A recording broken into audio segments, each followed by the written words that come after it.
राष्ट्रवादीचे माजी नगरसेवक जमील बागवान अजित पवार गटात सामील। जिल्हा कार्याध्यक्षपदाची जबाबदारी 2 बंधू गटात सक्के भाऊ राजकारणात विरोधात।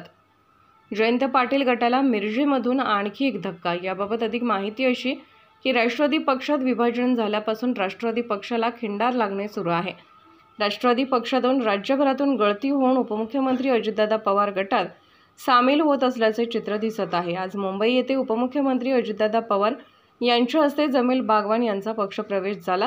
यावेळी सांगली जिल्हा कार्याध्यक्ष पदाचे पत्र देण्यात आले आहे। पक्षाला उभारी आणि कार्यकर्त्याला बळ देणारे नेते म्हणून अजितदादा हे नेते म्हणून महाराष्ट्राला परिचित आहेत व महापालिका क्षेत्रात विकासाचा अजेंडा घेऊन भागाचा सर्वांगीण विकासासाठी म्हणून अजितदादा गटात प्रवेश केला असल्याचे मत जमील बागवान यांनी व्यक्त केले आहे।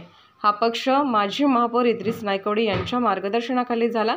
सांगली महापालिकेत मिरजेत खिंडार पाडण्याचे काम यांच्या वतीने होत आहे। यावेळी उपमुख्यमंत्री अजितदादा यांच्या हस्ते जमील बागवान यांना कार्याध्यक्ष पदाचे पत्र देण्यात आले।